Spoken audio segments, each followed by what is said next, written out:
Grâce à Excel, il est aujourd'hui très facile d'éditer des factures complètes, légales et en un rien de temps.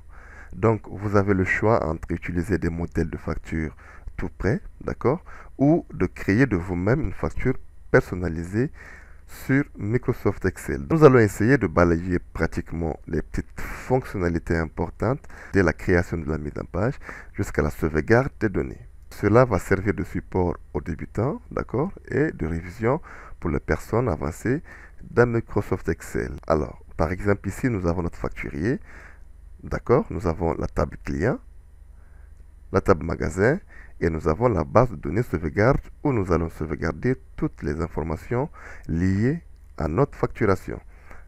Alors, là, nous allons défiler cette liste déroulante et nous allons choisir un client, d'accord. Là, nous avons la partie référence. Nous allons défiler une seconde fois pour prendre une référence, une deuxième référence et une troisième référence. Nous mettrons les quantités manuellement. Et ici, je vous conseille de laisser une colonne spéciale pour les remises, d'accord? Ça vous évite évidemment d'octroyer une remise sur la totalité de votre facture, ok? Donc ici, j'octroie une remise de 5% uniquement sur les ordinateurs. Nous sommes au Niger, la TVA c'est 19%. Alors là, nous avons le bouton sauvegarde qui nous permet automatiquement de sauvegarder de notre base de données, comme vous le constatez ici. Et après sauvegarde, la facture s'incrémente automatiquement. Je suis Aaron Abonkano de Niger Excel. Allez, c'est parti.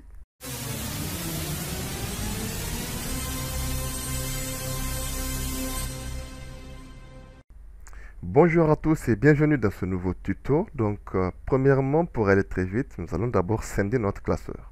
D'accord? Évidemment, ça nous évitera au niveau de la mise en page que nous ayons des problèmes. Alors, dans le facturier, nous avons besoin impérativement de la référence. D'accord? Alors, nous allons rétrécir la colonne. Deuxièmement, nous avons besoin de la quantité. Nous allons aussi rétrécir la colonne. Troisième position, la désignation. Je vais agrandir la colonne. OK.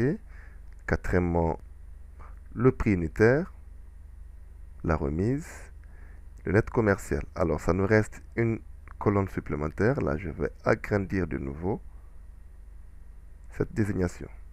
OK.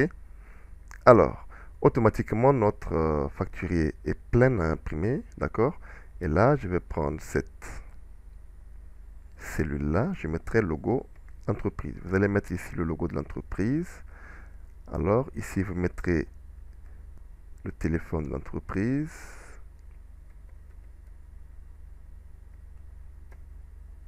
D'accord. Statut, ça fait Sarlu, si vous voulez. La boîte postale. Voilà, c'est vous qui mettez les informations. Ici, nous avons un NIF barre S. Je saute une ligne, deux lignes, trois lignes si vous voulez. C'est à vous de voir. Je mets le code client. Ensuite, le nom du client. Ensuite, téléphone. Là, je mets adresse. Voilà. OK. Je saute une ligne, deux lignes. Et ici, je mets référence, quantité, désignation. Dans la quatrième colonne, nous avons le prix unitaire. Là, c'est la remise. Et enfin, nous avons le net commercial. Le net commercial, c'est le montant après remise. Ici, nous allons mettre notre facture. D'accord, juste en haut du logo, on met facture. Vous le mettez en majuscule. Et là, le numéro de facture est là. Vous descendez d'une ligne, date, facture. Alors, ici, nous allons mettre la date avec une petite formule aujourd'hui. Ça nous permet d'avoir la date à jour à chaque facturation. D'accord? OK. Là, je vais revenir dans ma page normale et je vais enlever le quadrillage. Tout simplement. D'accord? Pour cela, je vais mettre une couleur ici de l'entête. Cette couleur, je vais dans accueil. Les écritures. Voilà, voilà. Et ici, je prends à ce niveau.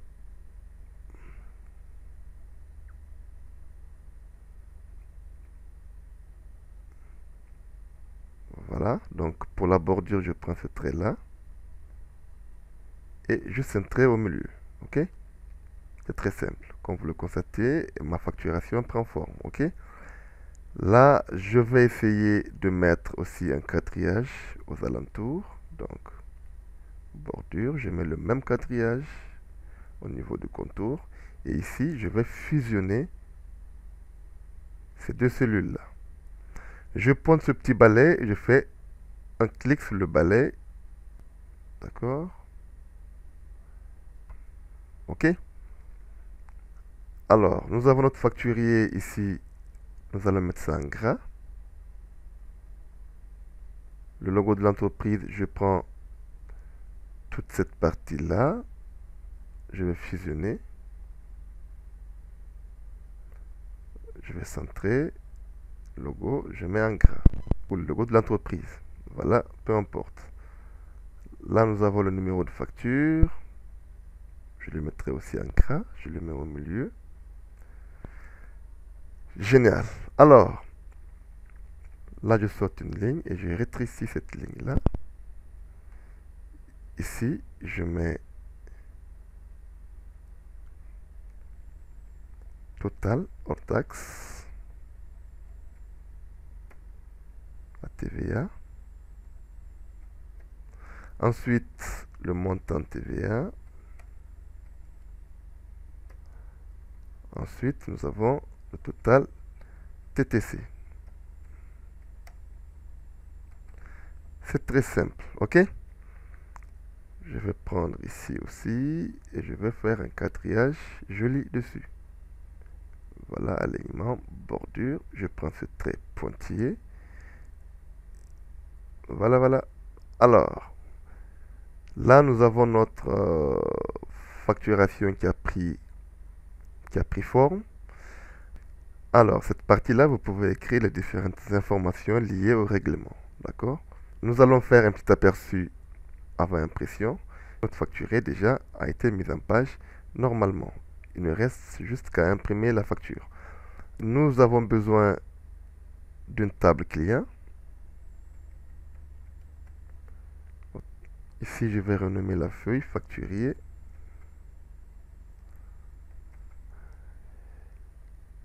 Pour créer la table client, je vais copier toutes ces entêtes-là et je vais revenir ici au niveau de client.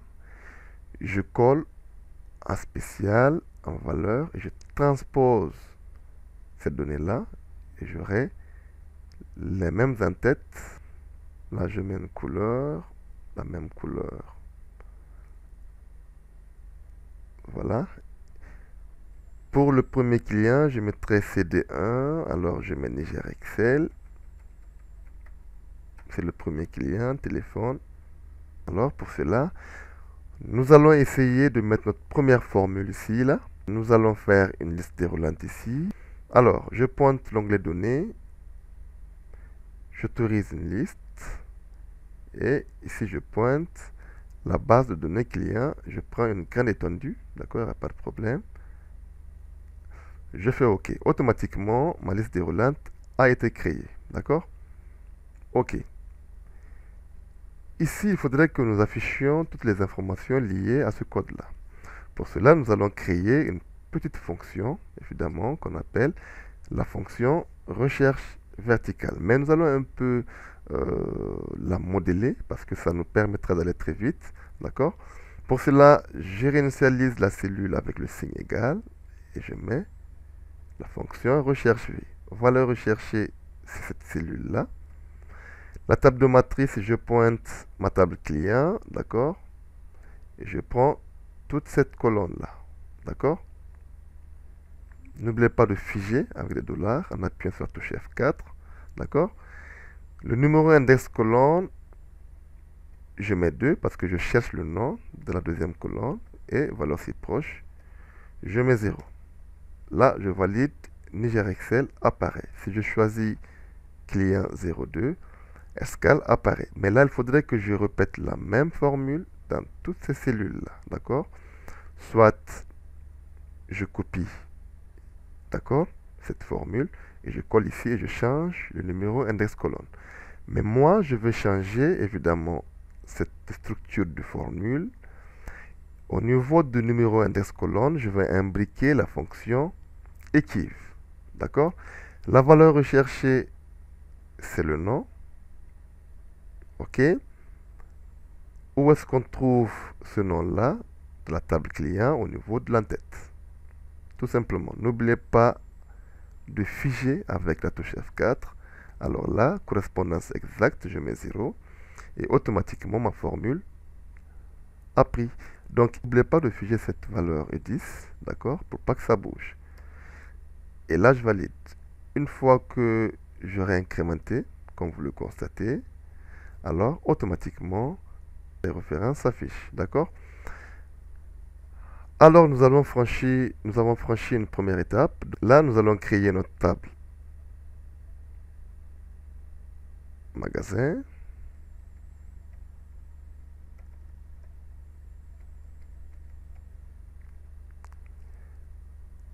Premièrement, nous aurons besoin de la référence, de l'article. Deuxièmement, la désignation. D'accord? Troisièmement, le prix unitaire. OK? Voilà, voilà. Donc, je vais remplir, par exemple, RF1. Je mets ordinateur. OK?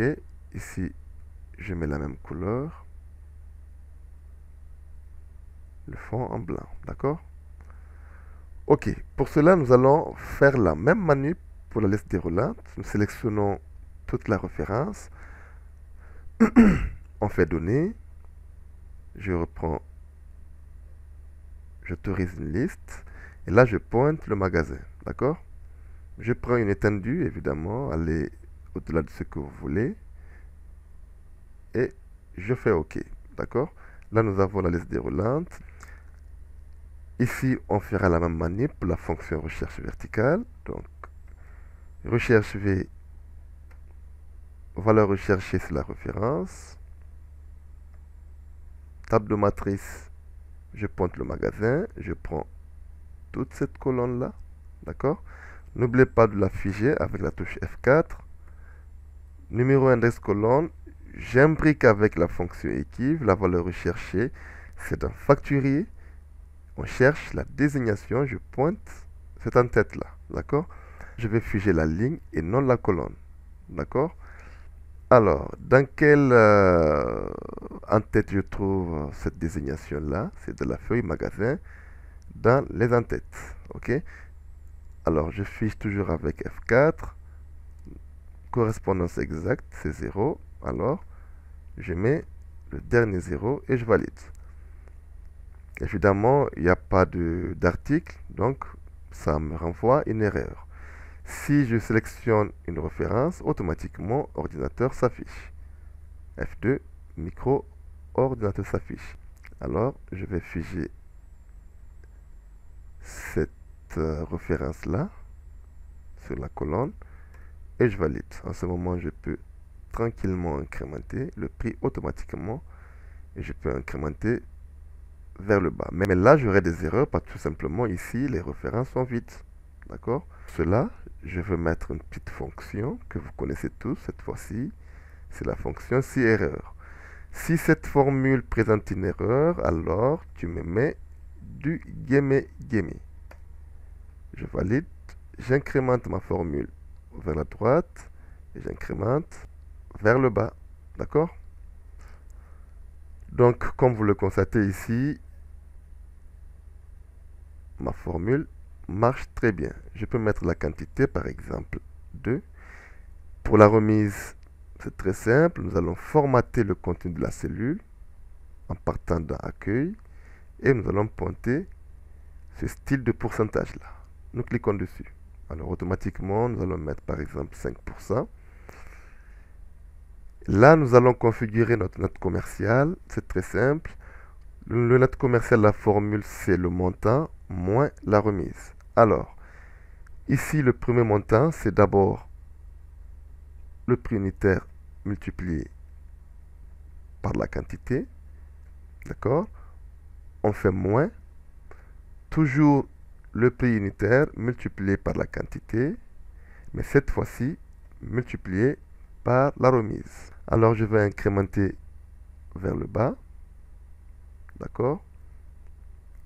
Et pour cette erreur-là, si cette opération comporte une erreur, alors vous mettez du vide contrôle entrée. Alors, automatiquement, si nous supprimons toute cette partie, tout s'en va. Alors, je prends la référence 1, je prends la référence 4. Pour la quantité, je mets 10. Ici, je mets 5. Alors, je fais une remise uniquement sur l'ordinateur pour 10%. Pour le montant hors taxe, c'est très simple. Je fais juste la fonction somme. D'accord?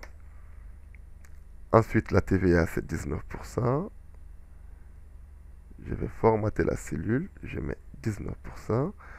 Pour le montant de la TVA, c'est tout simplement ce montant hors taxe multiplié par la TVA. Nous avons la TVA qui est là. Alors, pour le TTC, c'est très simple. On fait le montant hors taxe plus la TVA. Alors ici, nous avons notre facturé qui est prêt déjà à être imprimé. D'accord? Je vais 5. Je retrouve une remise de 5%. Automatiquement, le montant hors taxe se calcule, le montant de TVA se calcule et le total TTC se calcule. Là, nous allons essayer de créer une base de données qui va nous permettre de rapatrier toutes les informations liées à cette facturation. D'accord? Alors, je vais créer une feuille sauvegarde. Pour la sauvegarde, premièrement, j'aurai besoin de la date de la facture. Ensuite, nous avons besoin du numéro de facture. D'accord? Là, nous avons besoin du nombre d'articles. D'accord? Nombre d'articles facturés. Nous avons besoin, quatrièmement, du nombre de clients. D'accord? Ensuite, nous avons besoin du montant hors taxe, la TVA et le montant TTC. D'accord? Alors, je mettrai la même formule ici, la même couleur, autant pour moi. Voilà, voilà. Je vais agrandir ces colonnes-là. OK? Et pour plus de précision, je vais mettre tout au milieu. Je vais enlever le quadrillage. D'accord? Ça me permet de faire un petit quadrillage très joli. Je peux aller jusqu'à 2000. Là, je fais accueil et je vais donner un joli quadrillage juste au milieu. Voilà, voilà. Et là, ce que je vais faire, j'ai manqué une colonne. Je prends ce petit balai là, tac, et la mise en forme est active. Alors, là, nous allons passer à l'étape de programmation. Pour cela, nous allons mettre notre petit bouton de l'onglet développeur. D'accord? Et je pointe cette icône là. Alors, je prends ce petit bouton là. Voilà, voilà. Je vais jusqu'en haut là. Pour la propriété, je clique sur ce bouton et je change le nom, sauvegarde. Ben, je mets sauver. D'accord? Là, pour le caption, je dois mettre sauvegarde.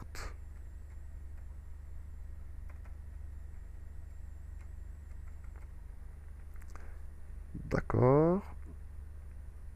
Alors, ici, ce qu'on va faire, au clic de ce bouton-là, D'accord?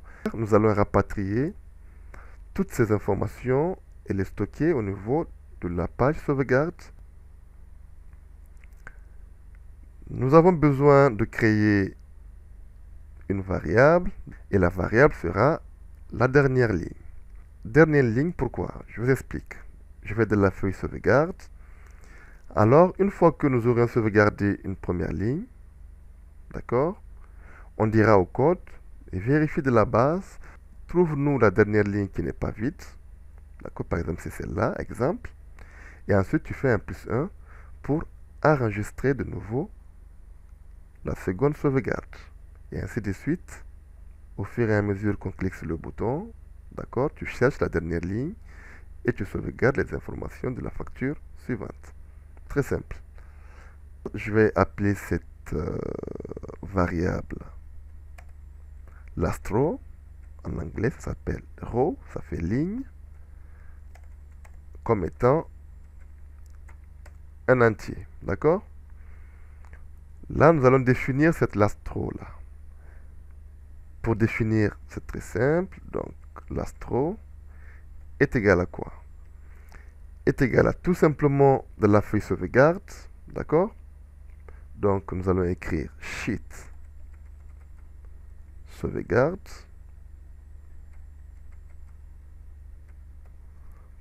Point range, donc ça veut dire la cellule à 500 000, d'accord?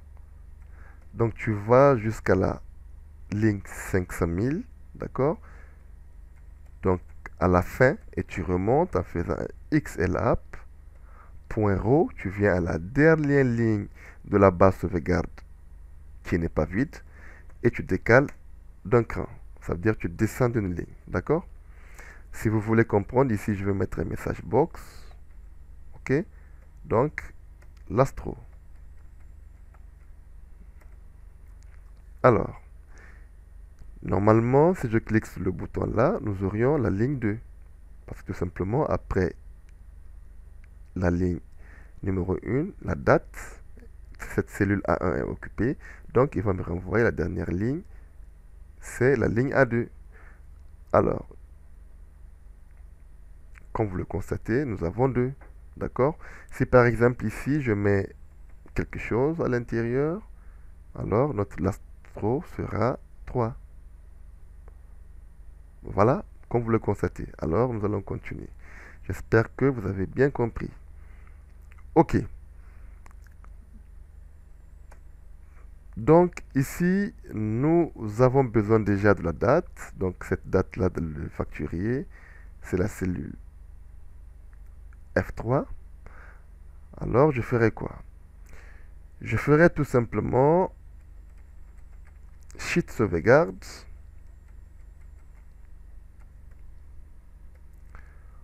Point range, d'accord, A, je concatène le last row, d'accord, point value, est égal à quoi? Est égal à tout simplement la feuille facturier, d'accord, de la cellule F3, tout simplement, point value, ok? On peut l'essayer. Aujourd'hui, nous sommes le 25 avril 2020. Donc, sauf erreur de ma part, si je clique sur le bouton, automatiquement, nous avons la date, d'accord, qui est enregistrée de la cellule A2, d'accord? Donc, voilà, c'est bon. Donc, je retourne dans le code.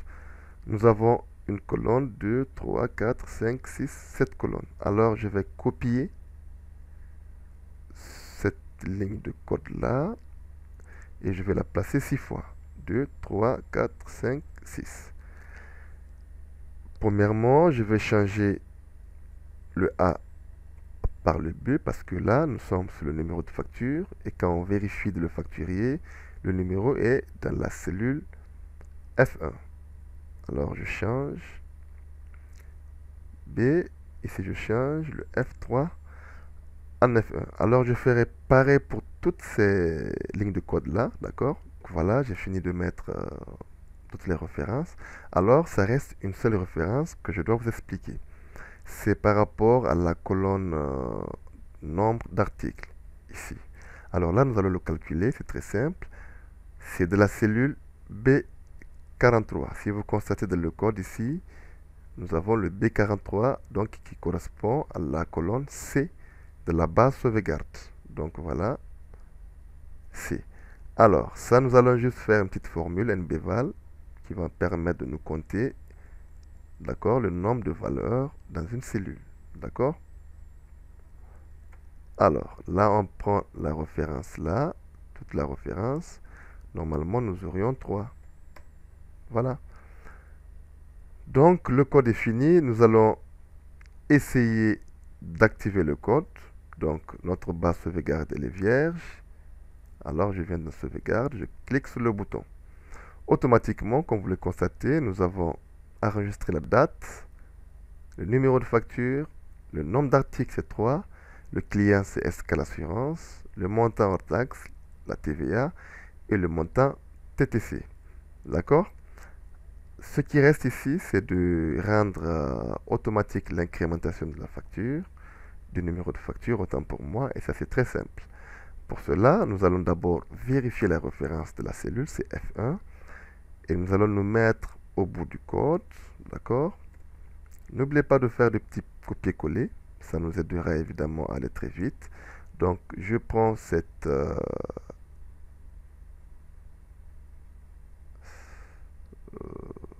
F1, pourquoi F1, voilà.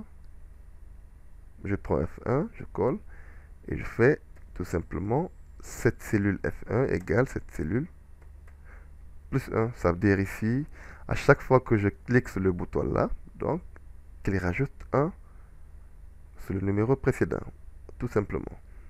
Alors, je vais supprimer ici, là, d'accord?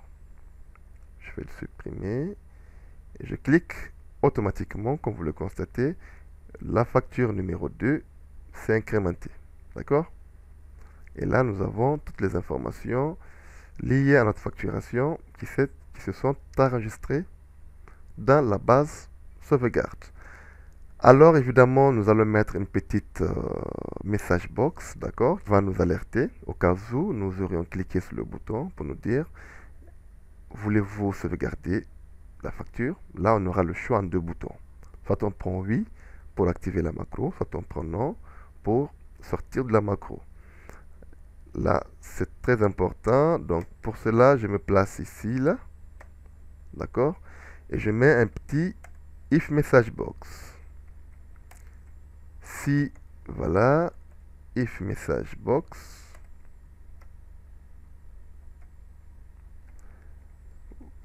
Voulez-vous sauvegarder les informations de la facture? Qu'est-ce qu'on fait ici? Ici, je mets un guillemot et je fais un point. Alors, il me demande quel bouton je veux faire apparaître. Alors, je vais tout simplement un VB yes no. Ça veut dire je veux deux boutons. Un oui et un non. Plus un point d'interrogation, donc un VB question. D'accord? Je me mets là pour que vous voyez bien. Je vais agrandir le code. Alors ici, je mets un point pour le titre. Niger Excel vous informe. D'accord? Point d'exclamation, je ferme le guillemot. Et avec égal, donc j'aimerais activer la macro avec le bouton yes. Tout simplement. Et là, à la fin, je mets mon end if. D'accord? Alors le code est fini. Là, nous allons essayer. Une fois que je clique sur le bouton, comme vous le constatez, Niger Excel vous informe. Voulez-vous sauvegarder les informations de la facture? Si je dis non, évidemment, rien ne se passe, comme vous le constatez. Alors ici, si je dis oui, automatiquement, il sauvegarde les informations dans notre base sauvegarde. Et nous avons article 4, nous avons le client Niger Excel, le montant en taxe, le montant TVA et le montant TTC. Alors ici, vous allez suivre facilement votre facturation, d'accord, sans problème. Alors je m'arrête là. J'espère que cette petite démonstration vous aura plu. N'oubliez pas de faire un like si vous aimez la vidéo. N'oubliez pas aussi de vous abonner et de cliquer sur la petite cloche pour ne pas manquer les prochaines vidéos. Quant à moi, je vous dis à très bientôt dans une prochaine vidéo. Merci et ciao.